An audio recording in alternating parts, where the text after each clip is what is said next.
Hello friends, तो कैसे हैं आप सब। आई होप आप सब अच्छे होंगे। स्वागत है आप सभी का आपके अपने चैनल जुनून पढ़ाई का में।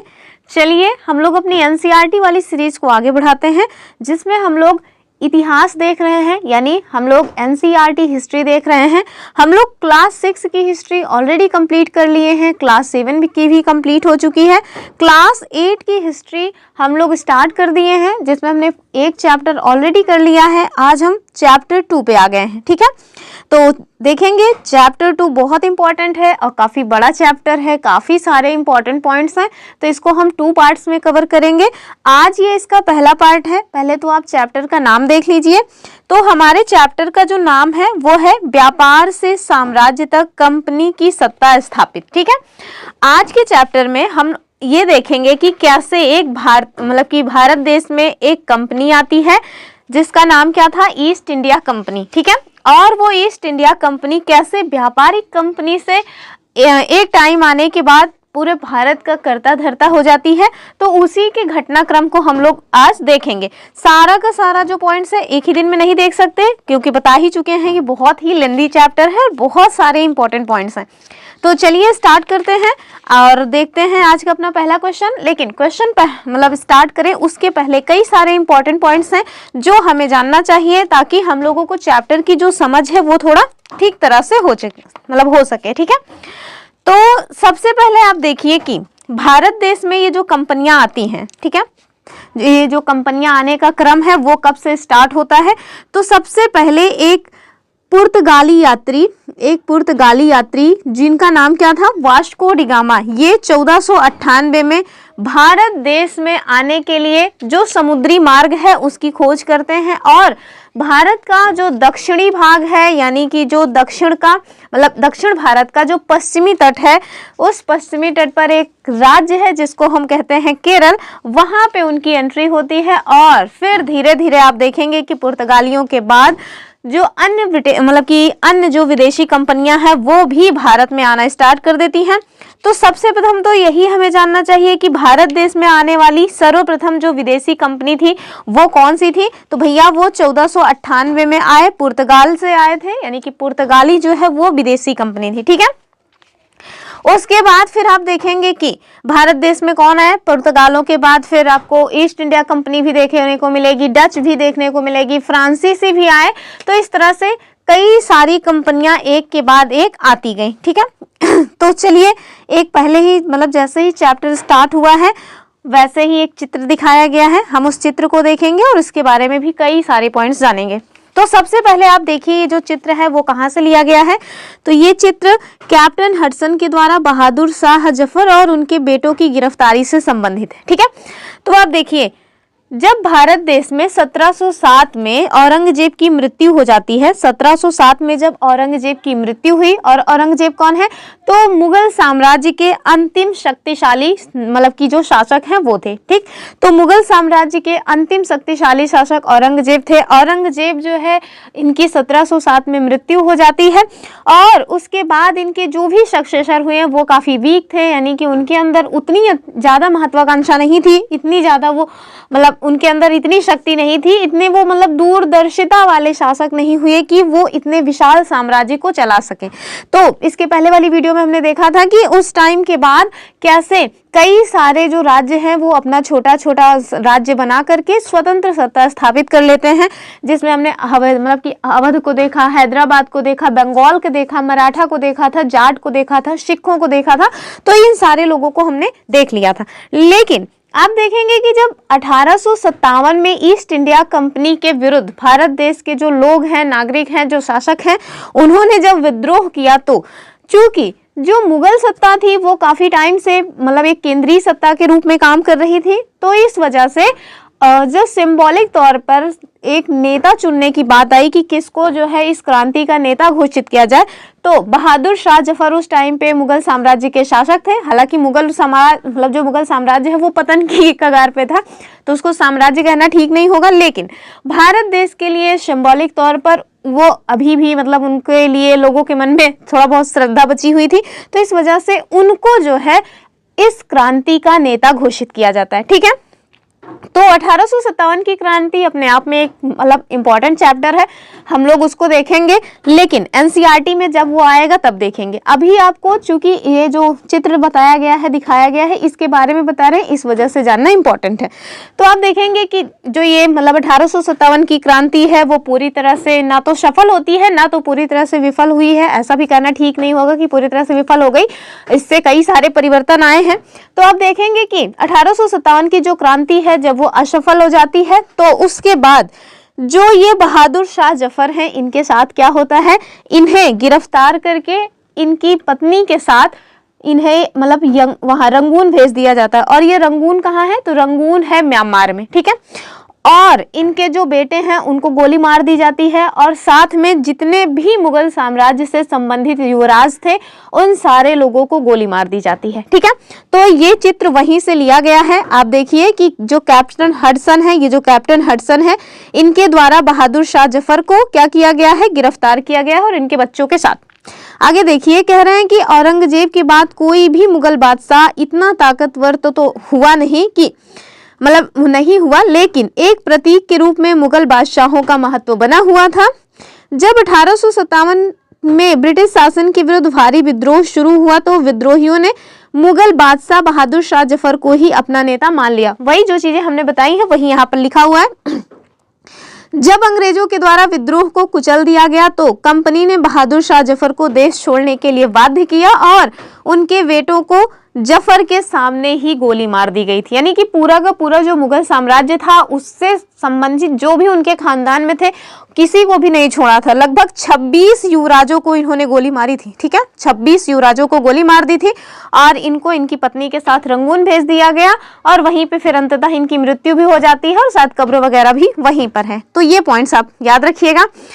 अब हम लोग एक पॉइंट और जान लेते हैं कि 1498 में जो वास्को डी गामा है उनके द्वारा जो सामुद्रिक मार्ग है उसकी खोज की गई और यहाँ पे फिर उनकी एंट्री हो जाती है। कब हुई, 1498 में। तो पुर्तगाली जो है वो प्रथम ब्रिटिश कहना ठीक नहीं होगा, प्रथम विदेशी कंपनी है जो भारत देश में अपना मतलब कि आधिपत्य स्थापित करती है। उसके बाद फिर आप देखेंगे कि 17वीं शताब्दी में डचों का भी जो आगमन है वो हो जाता है।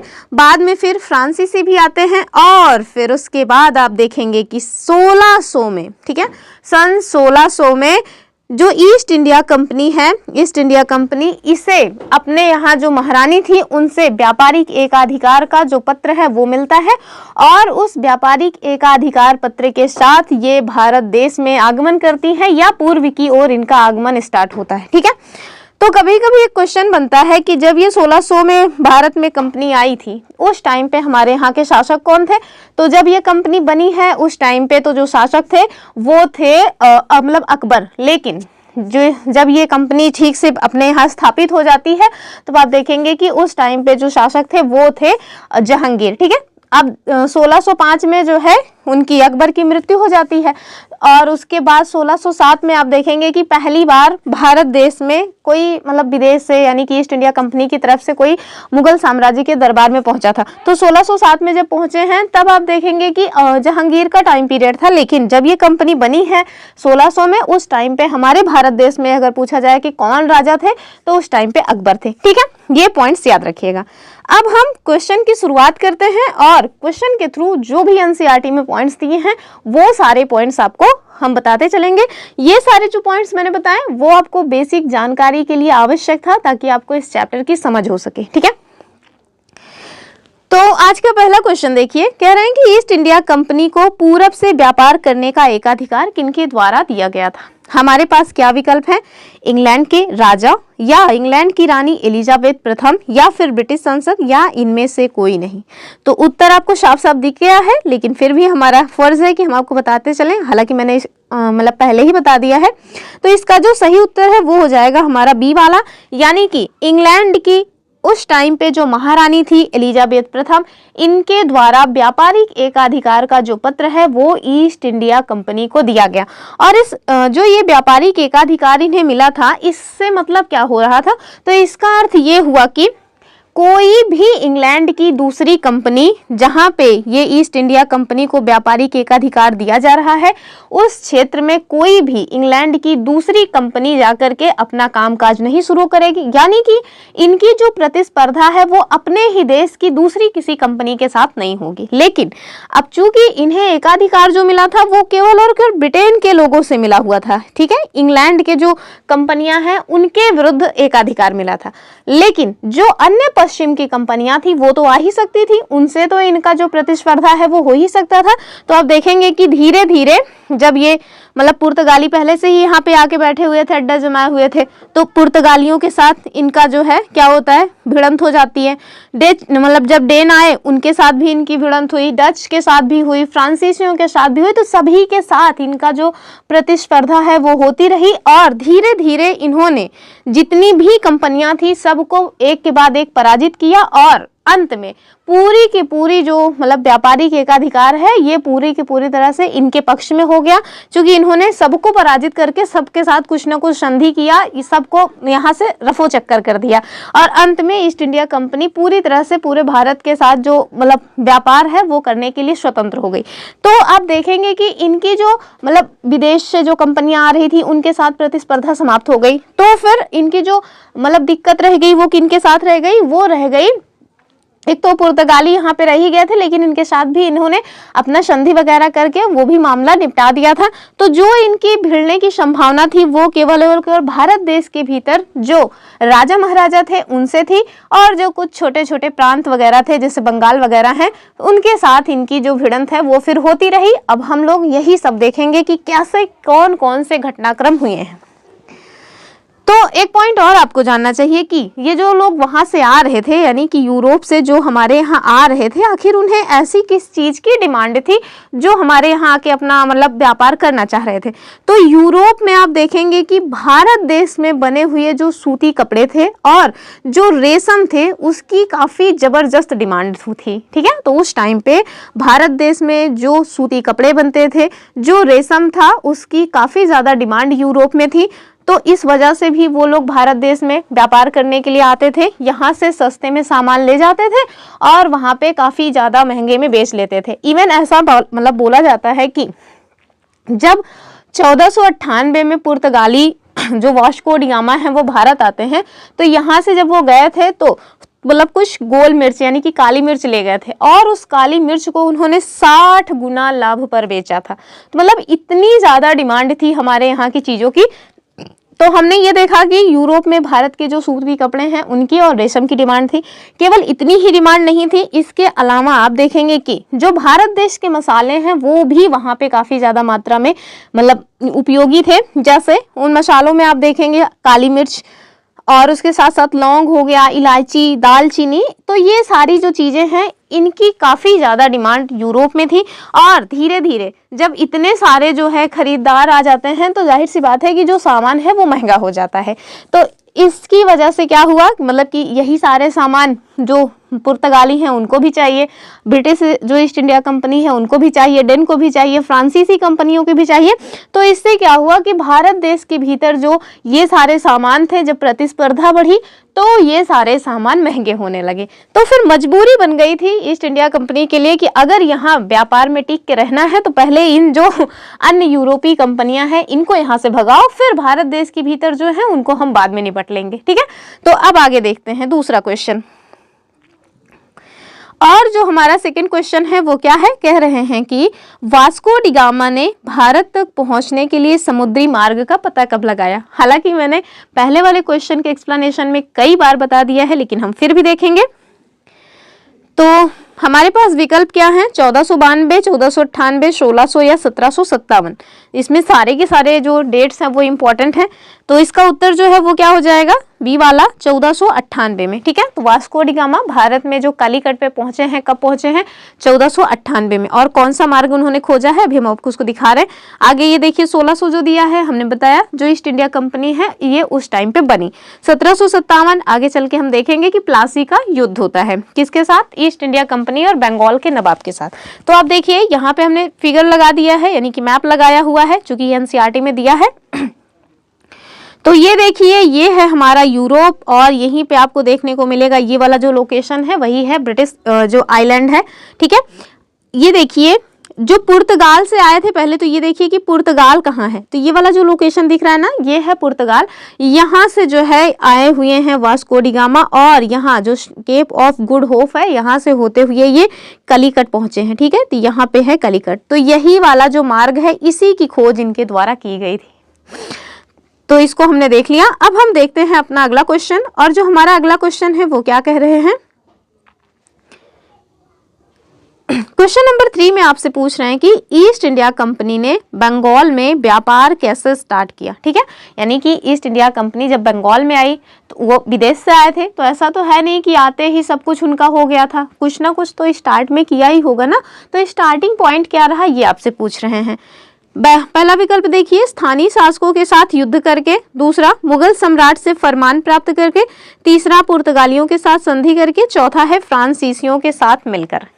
तो जो इसका सही उत्तर है क्या हो जाएगा, बी वाला हो जाएगा कि मुगल सम्राट से फरमान प्राप्त करके, ठीक है। तो आप देखेंगे 1707 में जो मतलब कि पहली बार कोई विदेश से यानी ईस्ट इंडिया कंपनी की तरफ से कोई व्यक्ति आते हैं और सबसे पहले वो जहांगीर से जाकर के मिलते हैं। तो जब जहांगीर से वो जाकर के मिल रहे हैं तो क्यों मिल रहे हैं, जाहिर सी बात है कि उनसे कोई ना कोई उनको लाभ लेना है, इसी वजह से उनके दरबार में जाकर के उनकी चाटुकारिता करना स्टार्ट किए थे स्टार्टिंग में। बाद में तो फिर मुगल साम्राज्य में कुछ बचा ही नहीं, उन्होंने ऐसी मुगल साम्राज्य की स्थिति कर दी, लेकिन स्टार्टिंग में पहले उन्होंने जो किया है वो मुगल सम्राट से जो फरमान है उसको प्राप्त किया और उसके बाद अपना जो व्यापार है वो स्टार्ट किया। अब देखिए 1607 में पहली बार कोई व्यक्ति आया, ठीक, और 1651 में आप देखिए कि हुगली के किनारे व्यापारियों को मतलब कि जो हुगली है, हुगली नदी, उसके किनारे इन्होंने अपनी व्यापारिक जो फैक्ट्री है वो स्टार्ट कर दी, ठीक है। तो 1651 में इन्होंने हुगली नदी के तट पर अपनी पहली जो व्यापारिक फैक्ट्री है उसको स्टार्ट की। और उस समय जो मतलब कि व्यापारी थे उनको क्या बोला जाता था, तो उन्हें कहते थे फैक्टर, ठीक, उन्हें क्या कहते थे, फैक्टर कहा जाता था। और इन लोगों ने जो मतलब जाहिर सी बात है कि अगर वहाँ व्यापार स्टार्ट करेंगे तो दफ्तर वगैरह भी बनाएंगे, तो वहाँ पे दफ्तर यानी कि ऑफिसेस वगैरह बनाए। और जब धीरे धीरे इनका जो व्यापार है वो काफ़ी फैलने लगा, तो फिर जो कंपनी के सौदागर थे उनको इन्होंने कहा कि आप इसके इर्द गिर्द बसना स्टार्ट कर दो, ठीक है। तो जब वो लोग उसके इर्द गिर्द बसना स्टार्ट कर दिए तो इन्होंने क्या किया, 1696 तक, जब 1696 तक जो कंपनी बनाई थी जिसका इन्होंने मतलब कि जिसके आसपास बस्तियां बसाना स्टार्ट की थी, वहां जब बस्तियां बस गई तो इन्होंने यहाँ पे किलेबंदी भी स्टार्ट कर दी, ठीक है। इसके चारों तरफ इन्होंने किलेबंदी भी स्टार्ट की और 2 साल के बाद इन्होंने जो मुगल अफसर्स हैं उनको कुछ रिश्वत वगैरह दे करके 3 गांवों की जमींदारी प्राप्त कर ली। और वो 3 गांव कौन थे, बड़ा इंपॉर्टेंट है, मुगल मतलब जो ऑफिसर्स थे उनको इन्होंने रिश्वत दी। और कोलिकाता, बड़ा इंपॉर्टेंट पॉइंट है ये, कई बार क्वेश्चन पूछा गया है, कोलिकाता, सुतानाती और गोविंदपुरी, ठीक, गोविंदपुरी, इन 3 गांवों की जो जमींदारी है वो इन्होंने इनसे प्राप्त कर ली। आगे चल के जब 1757 का प्लासी का युद्ध होता है उसके बाद इन तीनों के 3 जो गांव हैं इन्हें मिला करके क्या बना दिया जाता है, कोलकाता शहर बना दिया जाता है, लेकिन 1757 प्लासी के बाद, ठीक, ये पॉइंट्स आपको याद रखना है।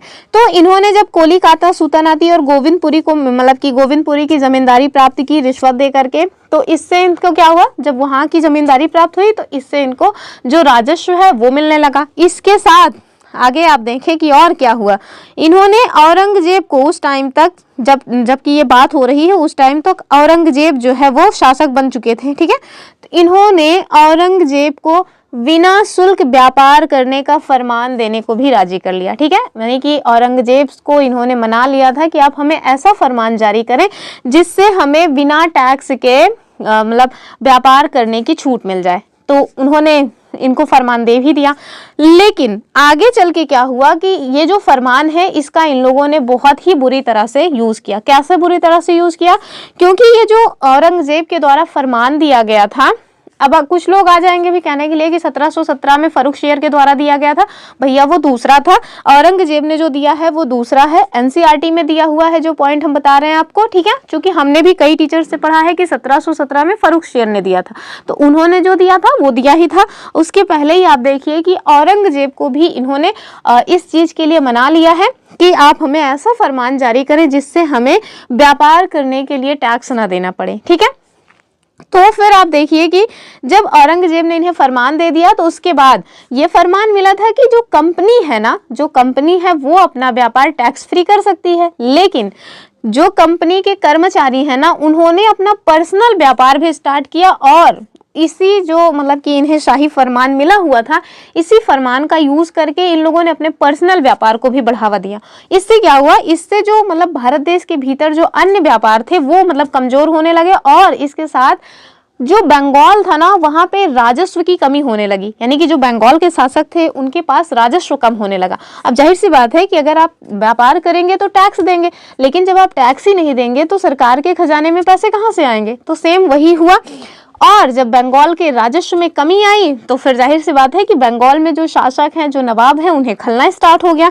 तो जब उन्हें जो है मतलब दिक्कत हुई, उन्हें प्रॉब्लम होने लगी कि हमारे यहाँ राजस्व कम इकट्ठा हो रहा है, तो फिर क्या हुआ, अब देखिए धीरे धीरे ऐसे मतलब पहले तो मनमुटाव हुआ, लेकिन कब तक केवल मनमुटाव रहेगा, धीरे धीरे ये जो मतलब मनमुटाव है वो सामने आया और 18th से जब सेंचुरी यानी कि 18वीं शताब्दी की शुरुआत में कंपनी और बंगाल के जो नवाब हैं इनके मध्य जो टकराव है ये काफी बड़ा हो गया, यानी कि मतलब अब टकराव आमने सामने लगभग दिखने लगा। और इसके बाद आप देखेंगे कि 1707 में औरंगजेब की मृत्यु हो गई और जब औरंगजेब की मृत्यु हो गई तो जो बंगाल के नवाब हैं वो फिर अपनी जो ताकत है वो दिखाना स्टार्ट किए और आगे चल करके मुर्शिद कुली खां बंगाल के 1707 में ही वो बंगाल के नवाब बने।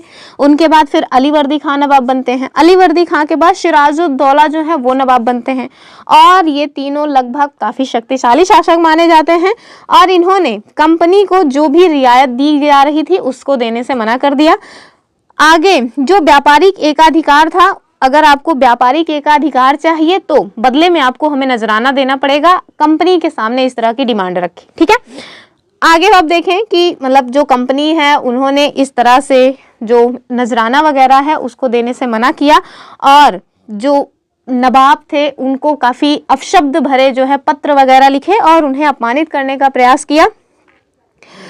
और धीरे धीरे आप देखेंगे कि जब टकराव ऐसे बढ़ता गया तो जो मतलब बंगाल के नवाब थे उन्होंने क्या किया, उन्होंने जो इनके पास ईस्ट इंडिया कंपनी के पास सिक्के ढालने का अधिकार था उस अधिकार को भी देने से मना कर दिया। कहा कि नहीं, अब आप सिक्के भी नहीं ढाल सकते, अपने नाम गांव के जो भी मतलब सिक्के ढाल रहे थे तो उसको भी ढालने से मना कर दिया। और साथ में जो कंपनी के द्वारा अपने मतलब कि इलाकों में जहाँ पे वो लोग व्यापार वगैरह कर रहे थे उसकी जो किलेबंदी कर रहे थे उस किलेबंदी को करने से भी मना कर दिया, ठीक है। किलेबंदी करने से भी रोक दिया, सिक्के ढालने का जो अधिकार था उसको भी रोक दिया। साथ में कंपनी के ऊपर धोखाधड़ी का जो मतलब कि मामला है वो भी बताया कि जो कंपनी है वो धोखाधड़ी कर रही है, वैसे सच में कर भी रही थी क्योंकि जो मतलब वो मिला हुआ था ना शाही फरमान वो कंपनी के लिए मिला हुआ था, लेकिन कंपनी के जो कर्मचारी हैं उसे अपने पर्सनल व्यापार के लिए यूज कर रहे थे। तो जो बंगाल के नवाब थे उन्होंने जो धोखाधड़ी की बात की थी वो ठीक ही की थी, लेकिन कोई ये थोड़ी ना मानने को सीधे तैयार रहता है कि हाँ हमने धोखाधड़ी की है। तो उन लोगों ने इसको माना नहीं और जो ये टकराव है ये ऐसे धीरे धीरे बढ़ता रहा और आप देखेंगे कि अंत में ये जो टकराव है वो कहाँ स्पष्ट रूप से दिखता है, 1757 का जो प्लासी का युद्ध है वहां पे दिखता है, ठीक है।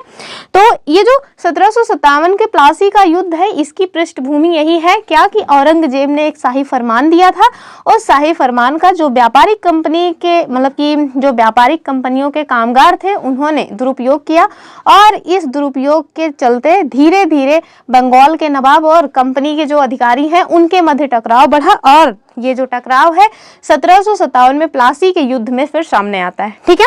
चलिए अगला क्वेश्चन देखते हैं। और जो हमारा अगला क्वेश्चन है वो यही क्वेश्चन पूछ रहा है कि आप बताओ प्लासी का युद्ध कब हुआ था। विकल्प देखिए 1756, 1757, 1758 या फिर 1759। उत्तर क्या हो जाएगा बताइए। 1757 में प्लासी का युद्ध हुआ। किनके मध्य हुआ है? एक तो सिराजुद्दौला, ठीक है, बंगाल के नवाब सिराजुद्दौला और जो ब्रिटिश ईस्ट इंडिया कंपनी है उनके मध्य हुआ है। और साथ में सिराजुद्दौला, इस युद्ध में आप देखेंगे कि जो सिराजुद्दौला हैं उनकी हार हो जाती है। क्यों हार होती है? क्योंकि प्लासी के युद्ध में जो उनके मतलब वो थे सेनापति जिनका नाम था मीर जाफर ने धोखा दिया था। और मीर जाफर ने धोखा क्यों दिया था? क्योंकि वो कंपनी के साथ जाकर के मिल गए थे और कंपनी ने उन्हें ये कहा था कि आप हमारे युद्ध मतलब साथ दीजिए और हम आपको बंगाल का नवाब बना देंगे, ठीक है। तो इसी लालच में इन्होंने जो है सिराजुद्दौला को धोखा दिया और मतलब जो सिराजुद्दौला है वो प्लासी के युद्ध में फिर पराजित हो जाते। और भी कई सारे लोग थे, जैसे एक जगत सेठ घराने की बात हमने पिछली वाली वीडियो में बताई थी। तो जो जगत सेठ घराना है उन्होंने भी इनका साथ दिया था ईस्ट इंडिया कंपनी का। साथ में जो घसीटी बेगम है, हालांकि ये सारे पॉइंट्स एनसीईआरटी में दिए नहीं है लेकिन फिर भी हम आपको बता दे रहे हैं कि जो घसीटी बेगम है यानी कि जो मतलब सिराजुद्दौला की मौसी थी, उन्होंने भी धोखा दिया क्योंकि वो चाह रही थी कि उनके जो बच्चे हैं वो बने मतलब कि यहाँ पे बैठ जाएं गद्दी पे। तो आप देखेंगे कि गद्दी के लिए ना हमेशा ही पूरे इतिहास में आपको देखने को मिलेगा कि जो शासक की गद्दी है उसके लिए हमेशा ही संघर्ष हुआ है, हमेशा ही अपनों ने अपनों के पीठ में छुरा भोंपा है। तो वही यहाँ भी हुआ था, ठीक है। तो कई सारे फैक्टर्स थे, कई सारे लोग थे जिन्होंने मिल करके सिराजुद्दौला को पराजित किया था। बस नाम है कि ब्रिटिश ईस्ट इंडिया कंपनी से वो पराजित हुए थे। अगर अपने जो उनके हैं उन्होंने उनको धोखा ना दिया होता तो फिर शायद ही हमारे यहाँ कभी अंग्रेजों का शासन होता। अगला क्वेश्चन हम लोग देखेंगे, कह रहे हैं कि प्लासी के युद्ध में ब्रिटिश ईस्ट इंडिया कंपनी का नेतृत्व किसने किया था, ठीक है। हमने देखा कि बंगाल के जो नवाब थे बंगाल की तरफ से उनके द्वारा किया गया था, यानी कि सिराजुद्दौला के द्वारा, ठीक, सिराजुद्दौला के द्वारा। अब आपको बताना है कि ईस्ट इंडिया कंपनी की तरफ से किनके द्वारा किया गया था। विकल्प देखिए, क्लाइव, हेस्टिंग्स, कॉर्नवालिस या डलहौजी। तो इसका जो उत्तर है वो क्या हो जाएगा, ए वाला हो जाएगा कि रॉबर्ट क्लाइव के द्वारा ईस्ट इंडिया कंपनी की तरफ से प्लासी के युद्ध में पार्टिसिपेट किया गया था, ठीक है। अगला क्वेश्चन देखिए, कह रहे हैं आप बताइए प्लासी की लड़ाई के बारे में कौन सा कथन सही है। विकल्प देखिए, कह रहे हैं ये लड़ाई 1757 में ब्रिटिश ईस्ट इंडिया कंपनी और बंगाल के नवाब सिराजुद्दौला के मध्य हुई, ठीक है। दूसरा विकल्प कह रहे हैं कि इस लड़ाई में ब्रिटिश ईस्ट इंडिया कंपनी विजयी हुई थी। तीसरा कह रहे हैं कि इस लड़ाई के बाद मीर जाफर को बंगाल का नवाब बनाया गया। चौथा कह रहे हैं कि उपरोक्त सभी कथन सत्य हैं। तो जाहिर सी बात है कि इसका उत्तर हो जाएगा डी वाला कि सारे के सारे कथन सत्य हैं, यानी कि प्लासी की लड़ाई जो हुई उसमें 1757 में हुई, ठीक है। सिराजुद्दौला और ईस्ट इंडिया कंपनी की तरफ से जो क्लाइव थे उनके मध्य हुई और ईस्ट इंडिया कंपनी जीत गई और इसके बाद मीर जाफर को बंगाल का नवाब बनाया गया था। सिराजुद्दौला पराजित ही इसीलिए हुए थे, क्यों? क्योंकि मीर जाफर जाकर के अंग्रेजों से मिल गया था। किस लिए मिला था? क्योंकि उसको ये चाहत थी कि बंगाल का वो नवाब बन जाए। और फिर आगे चल के आप देखेंगे कि 1757 में प्लासी की लड़ाई के बाद मीर जाफर एक कठपुतली नवाब के रूप में सामने आता है। कभी कभी एक क्वेश्चन बनता है कि बताओ भैया कि कठपुतली नवाब कौन था, तो वो मीर जाफर ही था, ठीक है। हालांकि जो मीर जाफर हैं वो भी कंपनी की सारी डिमांड्स पूरी नहीं कर पा रहे थे, तो फिर कंपनी ने उनको भी हटा करके उनके दामाद मीर कासिम को जो है वो बंगाल का नवाब बनाया। और आगे चल के आप देखेंगे कि जो कंपनी की डिमांड्स मीर कासिम भी पूरी नहीं कर पा रहे थे। मीर कासिम थोड़ा समझदार भी था, वो सोच रहा था कि अब स्टार्टिंग में इन्होंने हमारा साथ दिया, बदले में हमने भी जो संधि की थी उस संधि के तहत इन्हें जो देना था दे दिया, तो अब हम स्वतंत्र रूप से अपना काम करें और ये अपना काम करें। लेकिन ईस्ट इंडिया कंपनी जो है वो चाह रही थी कि तुम हमारी उंगली पर नाचते रहो जैसे मीर जाफर नाचा करता था। लेकिन मीर कासिम थोड़ा समझदार व्यक्ति था, तो वो एकदम से इनकी उंगलियों पर नाचने को तैयार नहीं हुआ। आगे चल करके आप देखेंगे कि मीर कासिम को भी इन्होंने हटा करके फिर से मीर जाफर को ईस्ट इंडिया कंपनी के द्वारा क्या बना दिया गया, बंगाल का नवाब। तो ये प्रक्रियाएं ऐसी चल रही थी, सब एकदम कूड़ा करकट लोग थे उस टाइम पे। नेक्स्ट क्वेश्चन देखेंगे हम लोग अपना क्वेश्चन नंबर 7, और इसमें आपसे पूछ रहे हैं कि बंगाल में ब्रिटिश ईस्ट इंडिया कंपनी के शासन के बारे में कौन सा कथन गलत है, ठीक है। आपको जो बताना है वो क्या बताना है, गलत स्टेटमेंट बताना है। चलिए विकल्प देख लेते हैं। पहला विकल्प है कि कंपनी का मुख्य उद्देश्य व्यापार को फैलाना था, ठीक है। दूसरा कह रहे हैं कि कंपनी ने कठपुतली नवाबों के माध्यम से शासन किया, ठीक। तीसरा क्या कह रहे हैं, कंपनी ने 1765 में बंगाल की दीवानी प्राप्त की, ठीक है। और चौथा कह रहे हैं कि कंपनी ने बंगाल में सोने और चांदी के बदले चीजें खरीदी, ठीक। तो आपसे इसमें पूछ क्या रहे हैं कि आप बताओ रॉन्ग कौन सा है। तो इसका जो सही उत्तर है वो तो हो जाएगा हमारा डी वाला, यानी कि घ वाला विकल्प रॉन्ग है। आगे और जो विकल्प दिए हुए हैं वो सब सही है, यानी कि जो कंपनी थी उसका जो मुख्य उद्देश्य था वो यही था कि वो अपना जो व्यापार है वो पूरा मतलब फैलाना चाहते थे, पूरे भारत देश में उनका व्यापार हो जाए, क्योंकि यहाँ के व्यापार से उनको फायदा ही इतना ज्यादा हो रहा था। तो उनका जो मुख्य उद्देश्य था ये यही था। ठीक है, दूसरा कह रहे हैं इन्होंने कठपुतली नवाब के माध्यम से जो है शासन किया। तो अभी हमने बताया कि 1757 में जो प्लासी का युद्ध होता है उसके बाद मीर जाफर को ईस्ट इंडिया कंपनी के द्वारा क्या किया गया, बंगाल का नवाब बनाया गया। और जो मतलब मीर जाफर है वो उन्हें कठपुतली नवाब के रूप में जाना जाता है। जब मीर जाफर उनकी सारी डिमांड्स को पूरा करने में असफल रहा तो उसके बाद उन्होंने क्या किया, मीर जाफर को एक्सचेंज करके किसको जो है बना दिया बंगाल का नवाब, मीर कासिम को। उसके बाद जब मीर कासिम भी इनकी डिमांड्स फुलफिल करने में असफल रहा तो इन्होंने फिर से मीर जाफर को अपना जो है बंगाल का नवाब बना दिया। ठीक है, तो ये क्या काम कर रहे थे, ये कठपुतली नवाबों के माध्यम से शासन खुद ही कर रहे थे। ठीक, तीसरा देखिए कह रहे हैं कि कंपनी ने 1765 में बंगाल की दीवानी प्राप्त की। तो ये पॉइंट भी सही है। आप देखिए 1757 में प्लासी का युद्ध हुआ, इसमें जो मतलब बंगाल के नवाब थे उनकी पराजय हो गई और दूसरे जो है बंगाल के नवाब ये कठपुतली नवाब के रूप में कार्य करने लगे। लेकिन जो चीजें हैं वो इतनी सिंपल रह नहीं पाई। आगे आप देखेंगे कि इन लोगों में तनातनी चलती रही, क्योंकि जो बंगाल के नवाब इनके द्वारा बनाए जा रहे थे ईस्ट इंडिया कंपनी के द्वारा, वो भी इनकी जो डिमांड्स हैं उनसे तंग आ चुके थे। तो आप आगे देखेंगे कि 1764 में एक अन्य युद्ध होता है जिसको किस नाम से जानते हैं, जिसको नाम से जानते हैं बक्सर का युद्ध। ठीक है, तो आप देखेंगे कि 1764 में जो बक्सर का युद्ध होता है, उस बक्सर के युद्ध में 3 संयुक्त सेनाओं को ईस्ट इंडिया कंपनी के द्वारा पराजित कर दिया जाता है, जिसमें आपको अवध के जो शासक हैं वो देखने को मिलेंगे, जो मतलब उस टाइम पे मुगल शासक थे, मुगल बादशाह वो भी थे, और साथ में जो मीर कासिम है वो शामिल थे। ठीक है, तो ये 3 लोग जो है मिलकर के ईस्ट इंडिया कंपनी के साथ बक्सर का युद्ध करते हैं। लेकिन इस युद्ध में इन तीनों लोगों की बुरी तरह पराजय होती है और फिर 1765 में एक संधि की जाती है ईस्ट इंडिया कंपनी के द्वारा, और उस 1765 की संधि को किस नाम से जानते हैं, इलाहाबाद की संधि के नाम से जानते हैं। ठीक है, और इसी इलाहाबाद की संधि के माध्यम से फिर आप देखेंगे कि जो बंगाल की दीवानी है वो इनको प्राप्त हो जाती है, किनको, ईस्ट इंडिया कंपनी को। और इसके साथ साथ और क्या हुआ था, 1765 में मुगल सम्राट ने कंपनी को ही बंगाल का दीवान नियुक्त कर दिया, यानी कि इसी 1765 में जो मतलब इलाहाबाद की संधि हो रही ना, इस संधि के तहत मुगल सम्राट को मजबूर किया जाता है कि आप भैया कंपनी को ही बंगाल का दीवान नियुक्त कर दें। तो इससे क्या हुआ, जब इन्होंने इनको यानी कि मुगल बादशाह ने ईस्ट इंडिया कंपनी को जब बंगाल का दीवान नियुक्त किया तो उससे जो राजस्व है ना, उस राजस्व पर उनका नियंत्रण हो गया। ठीक है, तो वो जो राजस्व मिल रहा था, अब वो राजस्व जो बंगाल के नवाब को जा रहा था, अब किसको मिलेगा, अब वो सीधे ईस्ट इंडिया कंपनी को मिलने लगेगा। तब इससे क्या हुआ, अब जो है कंपनी की सत्ता काफी मजबूत हो गई और उनके पास सत्ता भी थी, ताकत भी थी, पैसे भी थे, मतलब सारी की सारी चीजें अब उनके पास हो गई। और इससे क्या हुआ, इससे जो कंपनी के कर्मचारी थे ना, अब वो सारे के सारे कर्मचारी सोचने लगे कि अब तो हम नवाब वाली जिंदगी जिएंगे। यानी कि आप देखिए जो बंगाल के नवाब थे उनकी जिंदगी काफी आलीशान थी, काफी शानो शौकत से वो लोग अपनी जिंदगी जिया करते थे। तो अब वही जो मतलब कि चमकती धमकती जिंदगी है उसको जीने का सपना जो ईस्ट इंडिया कंपनी के कर्मचारी थे वो देखने लगे। और इससे क्या हुआ, इससे भैया बहुत बुरी तरह से जो भ्रष्टाचार है वो कंपनी में व्याप्त हो गया। ठीक है,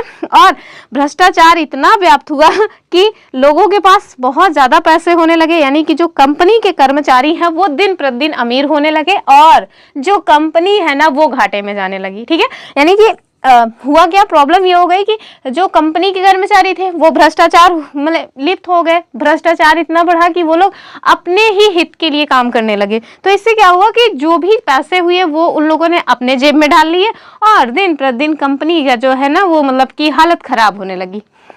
तो इतनी ज्यादा हालत खराब हो जाती है कि कंपनी को चलाने के लिए इन्हें ईस्ट इंडिया कंपनी को क्या करना पड़ता है, जो इनकी ब्रिटेन में सत्ता थी, यानी ब्रिटेन की जो संसद है, ब्रिटेन में जो शासक थे, उनसे मदद मांगनी पड़ती है कि आप हमें भैया कुछ पैसे दो तो हम क्या करें, अपने व्यापार को आगे चलाते रहें।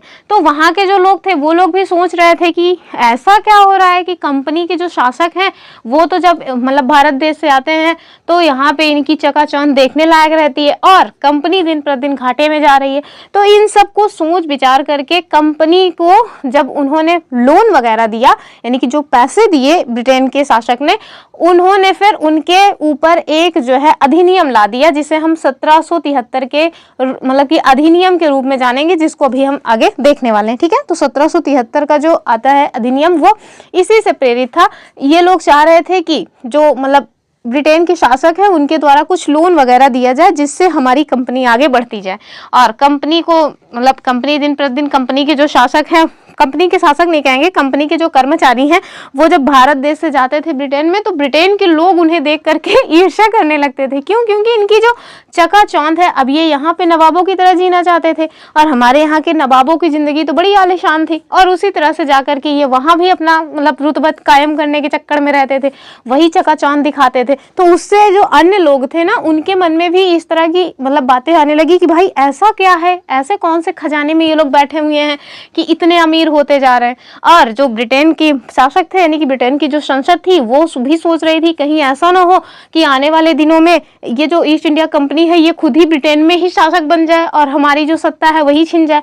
तो ये सारी चीजें जो है मतलब कि थोड़ा सा प्रॉब्लम क्रिएट करती हैं और यही सब सोच करके जब इनके द्वारा वहाँ पे लोन की डिमांड की जाती है तो इनके द्वारा मतलब जो ब्रिटेन के शासक हैं, ब्रिटेन की जो संसद है, उन्हें भी मौका मिल गया और उन्होंने फिर एक अधिनियम ला दिया और डायरेक्ट रूप से कंपनी के ऊपर एक मतलब कि शासन करने की जो बात है वो आपको देखने को मिल जाएगी। मतलब पूरी तरह से नहीं, पूरी तरह से तो जो ईस्ट इंडिया कंपनी है उसका शासन समाप्त होता है 1757 में, लेकिन स्टार्टिंग में जो मतलब होता है ना कि चलो उंगली पकड़ाने वाला जो काम है वो कर दिया जाता है 1773 के अधिनियम के द्वारा। ठीक है, तो ये सारे पॉइंट्स आगे हम लोग देखते चलेंगे क्योंकि बहुत बड़ा चैप्टर है, बहुत सारी चीजें देखने को मिलेंगी। क्लास 8 की जो हिस्ट्री है उसमें आपको बहुत सारे इंपॉर्टेंट पॉइंट्स देखने को मिलने वाले हैं।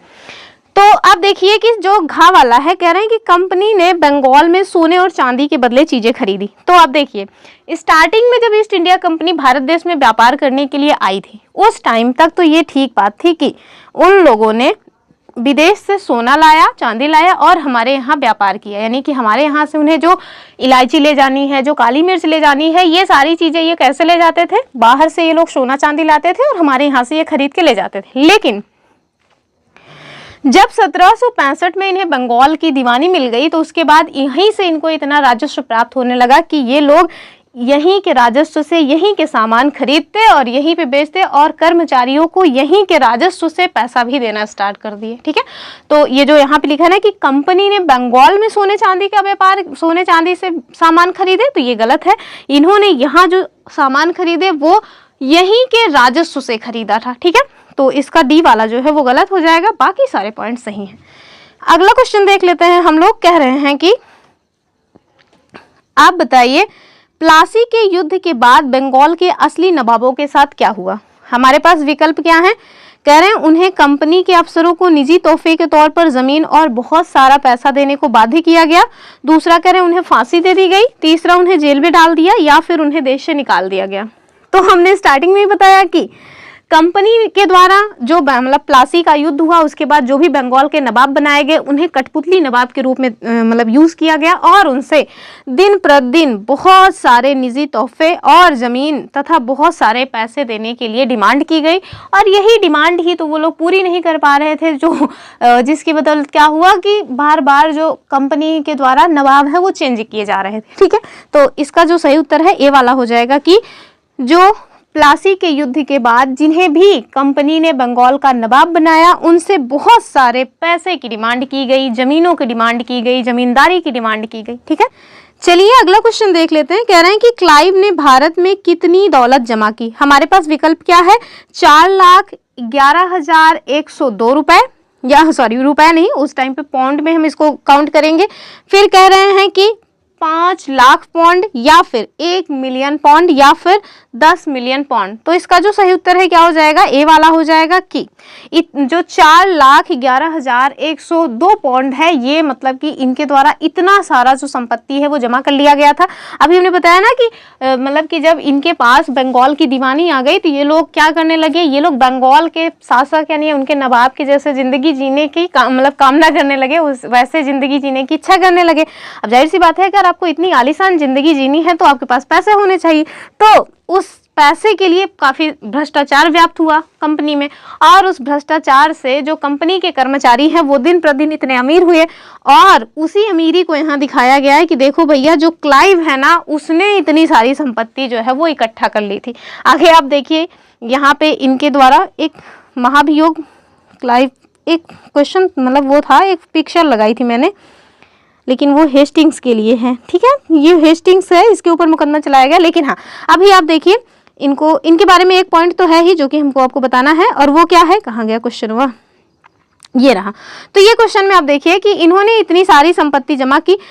होता क्या है कि इन्होंने इतनी सारी संपत्ति जमा करके रख ली थी, लोगों को तो ये समझ में आ ही रहा था कि ये काफी भ्रष्ट हैं, मतलब कि भ्रष्ट हैं या भ्रष्टाचार किए हैं। इन्हें ना यहाँ पे नियुक्त किया गया था ईस्ट इंडिया कंपनी में। जाओ भैया आप देखो कि कंपनी के वो कौन से कर्मचारी हैं जो बहुत ज्यादा कंपनी में भ्रष्टाचार कर रहे हैं, लेकिन आगे चल करके क्लाइव के ऊपर खुद ही भ्रष्टाचार का आरोप लग जाता है, ठीक है। अब जब आप इतना पैसा इकट्ठा कर लोगे तो जाहिर सी बात है कि आपको मतलब भ्रष्टाचार का, आपने भ्रष्टाचार किया है इसका सामना तो करना ही पड़ेगा। तो इनके पास मतलब कि खुद ही इनके ऊपर भ्रष्टाचार का आरोप लग जाता है, और इनके ऊपर मुकदमा भी चलाया जाता है। हालांकि मुकदमे से ये बरी हो जाते हैं, लेकिन इन्हें लगता है कि अरे यार बड़ा अपमान हो गया, तो ये क्या करते हैं भैया, आत्महत्या कर लेते हैं, ठीक है। आप देखिए कि इनके द्वारा आत्महत्या कर ली जाती है, और ये कब जो है आत्महत्या करते हैं, तो मतलब मेरे ख्याल इसका डेट, हाँ 1774 में, ठीक है, 1774 में इनके द्वारा आत्महत्या कर ली जाती है। अब देखिए जो क्लाइव है ना, ये पहली बार जब भारत देश में आए थे तो उस टाइम पे इनकी जो उम्र थी वो कितनी थी, 18 साल की थी, ठीक है। भारत देश में जब क्लाइव पहली बार आया था, कब आया था ये भी जाने रहिए कि 1743 में आया था, ठीक है, 1743 में आया था, और जब ये आया था उस टाइम पे इसकी जो उम्र थी वो मात्र 18 साल थी, ठीक है। आगे फिर आप देखेंगे कि 1767 में जब वो 2 बार गवर्नर नियुक्त होता है, मतलब उनके द्वारा गवर्नर नियुक्त किए जाते थे ना भारत में, तो जब ये कंपनी की तरफ से गवर्नर नियुक्त हुआ और 2 टर्म के लिए कंपनी का गवर्नर नियुक्त हुआ, और उसके बाद जब ये ब्रिटेन वापस गया तो वहां पे फिर इसके ऊपर भ्रष्टाचार वाली बात चली। हालांकि ये भ्रष्टाचार के मुकदमे से तो बरी हो गया, लेकिन बाद में इसके द्वारा आत्महत्या कर ली जाती है 1774 में। और हाँ एक पॉइंट याद रखिएगा, जो मतलब 1765 में इलाहाबाद की संधि हुई है ना, वो इलाहाबाद की संधि इसी क्लाइव के साथ ही हुई है, ठीक है। तो ये पॉइंट याद रखिएगा। बहुत सारे ऐसे पॉइंट्स हैं जो एनसीईआरटी से कवर नहीं होते हैं, उसको आपको जो अदर स्टैंडर्ड बुक्स हैं वो पढ़नी होती है, लेकिन चूंकि हम एनसीईआरटी कवर कर रहे हैं तो हम लोग एनसीईआरटी के टॉपिक्स से हटना थोड़ा ठीक कम समझते हैं, तो इस वजह से हम एनसीईआरटी के सारे पॉइंट्स कवर कर रहे हैं। कुछ पॉइंट्स अगर हमें एक्स्ट्रा याद आ जा रहे हैं तो हम वो भी आपको बताते चल रहे हैं, ठीक है। चलिए अगला क्वेश्चन देख लेते हैं, और ये क्या कह रहे हैं, अब ये सहायक संधि आ गई है, ठीक है। तो हम लोग सहायक संधि की बात करेंगे, और इसके सहायक संधि के बाद ही हम लोग आज का जो सेशन है वो समाप्त कर देंगे, यानी आज की वीडियो खत्म करेंगे। अब फिर हम आगे के जो पॉइंट्स हैं वो अगली वीडियो में डिस्कस करेंगे, वरना वीडियो काफ़ी लंबी हो जाएगी। और हाँ, अगर आप लोग जो डेली न्यूज़पेपर वाली खबर है उसको देखना चाहते हैं तो हमने अपने इसी चैनल पे डेली एक पॉइंट अर्थात कोई एक ऐसी न्यूज़ जो हमारे एग्जाम के पॉइंट ऑफ व्यू से काफ़ी इंपॉर्टेंट हो सकती है, उसको कवर करने का डेली न्यूज़ टॉपिक करके एक जो होता है ना प्रोग्राम चलाने का, वो चलाया हुआ है। आप उसके साथ भी जरूर जुड़े। चलिए हम लोग आज का क्वेश्चन देखेंगे, और ये आज का लास्ट क्वेश्चन होगा। कह रहे हैं कि सहायक संधि के संदर्भ में निम्नलिखित में से कौन सा स्टेटमेंट सत्य है। विकल्प देखिए, सहायक संधि एक ऐसी व्यवस्था थी जिसके तहत भारतीय शासकों को अपने राज्य में कंपनी की सेना को रखना होता था, ठीक है। दूसरा क्या है, यदि भारतीय शासक जो सहायक सेना है इनके रखरखाव के लिए कंपनी को पैसा देने में विफल रहते थे तो उनके क्षेत्र को कंपनी द्वारा कब्जा कर लिया जाता था, ठीक है। तीसरा कह रहे हैं कि अवध के नवाब ने 1801 में सहायक संधि के तहत अपना आधा राज्य कंपनी को सौंप दिया था। और चौथा कह रहे हैं उपरोक्त सभी कथन सत्य है। हालांकि ये जो मतलब सी वाला है ना कि सौंप दिया था भैया, खुशी खुशी नहीं सौंपा था, उसे छीन लिया गया था। तो चलिए इसका उत्तर देख लेते हैं। इसका जो उत्तर है डी वाला हो जाएगा कि सारे के सारे स्टेटमेंट सत्य हैं। ठीक है, तो ये सहायक संधि के बारे में जान लेते हैं। सबसे पहले तो आपको यही पता होना चाहिए कि जो सहायक संधि है स्टार्ट किसके द्वारा की गई थी, तो भैया इसको वेलेस्ली ने स्टार्ट किया था। ठीक है, तो जो वेलेस्ली है ना, इनके द्वारा सहायक संधि को स्टार्ट किया गया था। और इस सहायक संधि के माध्यम से होता क्या था, तो आप देखेंगे कि 1764 में जब बक्सर का युद्ध हुआ, उस बक्सर के युद्ध के बाद कंपनी ने जो भारत की रियासतें थी, यानी कि जो भारतीय रियासतें थी, उसमें अपना रेजिडेंट रखने की जो व्यवस्था है वो शुरू कर दी थी। और ये रेजिडेंट होते कौन थे, तो जो रेजिडेंट है ना, ये राजनीतिक या व्यावसायिक प्रतिनिधि होते थे, जो कि मतलब काम क्या करते थे, कंपनी की हितों की रक्षा करने का काम करते थे। ठीक है, तो कुल मिलाकर के जो रेजिडेंट हैं वो कंपनी के द्वारा नियुक्त किए गए व्यक्ति हुआ करते थे। और ये लोग कहाँ पे नियुक्त किए जाते थे, तो जो भारतीय रियासत थी उस रियासत के भीतर जो राजा रजवाड़े थे उनके यहाँ पे इनकी नियुक्ति की जाती थी। ठीक है, और ये लोग क्या काम करते थे, ये लोग भारतीय राज्य के जो आंतरिक मामले हैं उन मामलों में दखल देते थे। जैसे अगला शासक कौन बनेगा, कौन नहीं बनेगा, आप अपने जो संबंध हैं वो किनके साथ रखेंगे, किनके साथ नहीं रखेंगे, जो अन्य अदर जो कंपनीज हैं उनके साथ आपके संबंध रहेंगे कि नहीं रहेंगे। तो इस तरह का जो काम है, इस तरह की जो दखल अंदाजी है, इस तरह के मामलों में जो दखल अंदाजी है वो इन रेजिडेंट के द्वारा की जाती थी। इससे क्या होता था ना कि जो राजा रजवाड़े थे या जो मतलब कि भारतीय रियासत में जो शासक थे, उनकी अपनी मतलब कोई ऐसी पॉइंट नहीं रहती थी कि हाँ यहाँ पे हमारा कुछ प्राइवेसी है। ठीक है, सारी की सारी जो खबरें हैं वो ईस्ट इंडिया कंपनी के पास पहुंचती रहती थी। तो संप्रभुता नाम की जो चीज होती है ना, वो उनके पास एक तरह से नहीं रह गई थी। ठीक है, और आप देखिए कि कई बार तो देखने को मिलेगा कि जो मतलब कि शासक हुआ करते थे, भारतीय शासक, उनको सहायक संधि करने के लिए बाध्य भी किया जाता था। ठीक है, और ये जो सहायक संधि है वो उनके ऊपर थोप दी जाती थी। इससे क्या होता था, जब आपके ऊपर सहायक संधि थोप दी गई तो फिर आपके साथ क्या होगा, आप अपनी खुद की जो स्वतंत्र सेना है वो नहीं रख सकते। ठीक है, यानी कि होता क्या है कि जब हम किसी भी राज्य के राजा हैं तो जाहिर सी बात है कि हमारी अपनी खुद की सेना होगी। कल को हमारा किसी अदर जो है राज्य के साथ युद्ध होता है तो हमारी जो सेना है उसमें पार्टिसिपेट करेगी। लेकिन अगर आपने जो ब्रिटिशर्स हैं इनकी जो सहायक संधि है, यानी कि ईस्ट इंडिया कंपनी की जो सहायक संधि है, उसमें आप शामिल हो गए तो आप अपनी स्वतंत्र सेना नहीं रख सकते हैं। ठीक है, और जो ईस्ट इंडिया कंपनी है उसके द्वारा आपकी सुरक्षा की जो गारंटी है वो दी जाती थी, तथा उन्होंने अपने खुद के जो मतलब कि सैनिक वगैरह हैं उनको नियुक्त कर रखा था। उससे क्या होता था कि जो मतलब सहायक संधि के तहत जिन्हें ईस्ट इंडिया कंपनी ने रखा हुआ है, उनका जो खर्चा वर्चा है, उनका जो मतलब कि पैसा वगैरह लगता है ना, आप किसी को रखेंगे तो पैसा तो देना ही पड़ेगा ना, तो उनका जो वेतन वगैरह है वो कौन देते थे, यही शासक देते थे जिनके यहाँ ये रेजिडेंट रखे गए थे या जिनके यहाँ सहायक संधि थोपी गई थी। और सपोज दैट कि आप अगर उन्हें पैसा देने के लिए, यानी कि उनका जो वेतन है वो देने में असमर्थ होते हैं, तो फिर आपको अपनी जो प्रॉपर्टी है वो ब्रिटिशर्स को देना पड़ता था, या ना भी देंगे तो भैया छीन लिया जाएगा। ठीक है, तो उसी में आप देखेंगे कि 1801 में इसी सहायक संधि के तहत जो अवध के नवाब थे उनसे उनका जो आधा राज्य है वो छीन लिया गया था। और साथ में यही प्रक्रिया जो हैदराबाद के शासक थे उनके मतलब समय में भी हुई थी। और ये हैदराबाद, अवध, इन सब की स्थापना कब हुई है, इनके द्वारा की गई है, ये सारी चीजें हमने इसके पहले वाली वीडियो में बताया हुआ है। अगर आपको याद हो, अगर आपने वो वीडियो देखी है तो आप मुझे कमेंट करके बता सकते हैं कि अवध की स्थापना किसके द्वारा की गई थी और हैदराबाद की स्थापना किसके द्वारा की गई थी। ठीक है, तो ये पॉइंट्स याद रखिएगा।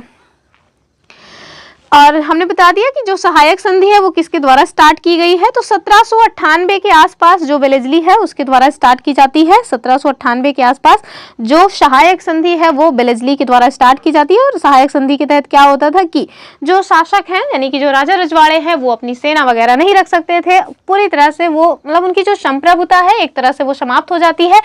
मतलब डायरेक्ट और इनडायरेक्ट तौर पे जो ईस्ट इंडिया कंपनी है वो उनके आंतरिक मामलों में हस्तक्षेप करती थी। ठीक है, और अगर सपोज दैट जिनको ईस्ट इंडिया कंपनी ने नियुक्त किया है उन्हें आप पेमेंट नहीं कर पा रहे हैं तो फिर आपसे आपके जो मतलब की प्रॉपर्टी है, आपका जो राज्य है, उसका हिस्सा छीन लिया जाता था। तो ये सारे पॉइंट्स हैं, इन्हें आपको याद रखना है। तो तो ये रही आज की अपनी वीडियो। आई होप आपको वीडियो पसंद आई होगी। अब कल से हम लोग टीपू सुल्तान यानी जो मैसूर वाला टाइम है, मैसूर के जो राज्य हैं उन्हें देखेंगे। तो कल की वीडियो भी बड़ी इंपॉर्टेंट है। कल हम लोग मैसूर को देखेंगे, मैसूर में जो युद्ध हुए हैं, 4 युद्ध हुए हैं उन्हें देखेंगे, मराठा का देखेंगे और कई सारे पॉइंट्स हैं जो काफ़ी इंपॉर्टेंट हैं। तो चलिए, आपको अगर वीडियो पसंद आई हो तो वीडियो को लाइक शेयर करना ना भूलें और चैनल को सब्सक्राइब करके रखें। साथ में जो हमारी लूसेंट पॉलिटी की सीरीज चल रही है उसके साथ भी जुड़े रहें। फिर मिलेंगे अपने नेक्स्ट वीडियो में, तब तक के लिए बाय बाय एंड जय हिंद।